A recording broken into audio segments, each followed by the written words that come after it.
পরবর্তী সংবাদ শিরোনাম। ব্রাহ্মণবাড়িয়ার 2 আসনের সীমানা পুনর্নির্ধারণ নিয়ে শুনানিতে বিএনপির নেত্রী রুমিন ফারহানার সমর্থক ও এনসিপির নেতা আতাউল্লাহর হট্টগোল। ঢাকা নির্বাচন কমিশন কার্যালয়ে সংঘর্ষের প্রতিবাদে সরাইলে বিক্ষোভ কর্মসূচি। মোহাম্মদ সোবেল মিয়া, ব্রাহ্মণবাড়িয়া জেলা প্রতিনিধি। সংসদীয় আসন নিয়ে শুনানিকালে বিএনপির আন্তর্জাতিক বিষয়ক সহ সম্পাদক ব্যারিস্টার রুমিন ফারহানার উপর হামলার প্রতিবাদে রবিবার 24 আগস্ট বিকেলে ব্রাহ্মণবাড়িয়ার সরাইলে বিক্ষোভ কর্মসূচি পালিত হয়েছে। এ সময় সড়কে আগুন দিয়ে অবরোধ সৃষ্টি করা হয়। হামলাকারীদের বিরুদ্ধে বিভিন্ন ধরনের স্লোগান দেওয়া, পাশাপাশি আইনগত ব্যবস্থা নেওয়ার দাবি জানান। খোঁজ নিয়ে জানা গেছে, হামলার ঘটনার খবরে ক্ষুব্ধ হয়ে ওঠেন রুমিন ফারহানার কর্মী সমর্থকরা। বিকেলে 5:30টার দিকে উপজেলা বিএনপির সাবেক সাধারণ সম্পাদক আনোয়ার হোসেনের নেতৃত্বে ঢাকা সিলেট মহাসড়ক শাহবাজপুর এলাকায় বিক্ষোভকারীরা অবস্থান নেন।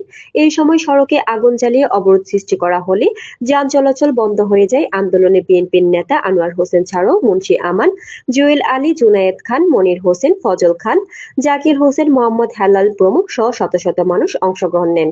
এই বিষয়ে শাহবাজপুর ইউনিয়ন বিএনপির প্রচার সম্পাদক জুনায়েদ খান জানান, ঢাকায় রুমিন ফারহানার উপর অতর্কিত হামলা হয়েছে। এই ঘটনায় ক্ষুব্ধ হয়ে বিএনপির নেতাকর্মী সহ সাধারণ মানুষ বিক্ষোভ কর্মসূচি পালন করে। বিকেল 5:30টার সময় কর্মসূচি চলতে থাকে। লাঠিহাটা হাইওয়ে থানার officer in charge OC Mohammad Jahangir Alam বিক্ষোভ হওয়ার বিষয়টি নিশ্চিত করেছেন। তিনি জানান, 5:45টার দিকে বিক্ষোভকারীরা সড়ক থেকে সরে দাঁড়ান, এরপর যান চলাচল শুরু হয়।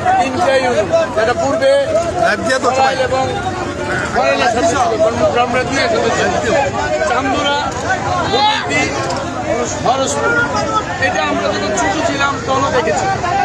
সাত্তার ভাইয়ের 91 ইলেকশনে উকিল আব্দুল সুলতান তারের জন্য ওইখানে পিপুল বোর্ডে পাস।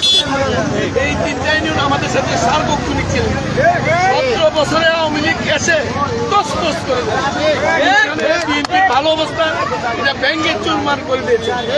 এবং খালেদা জিয়া বলেছিলেন, আমি যদি আবার আসি তাহলে এই সংসদ আবার পুনরুদ্ধার করবো ইনশাআল্লাহ।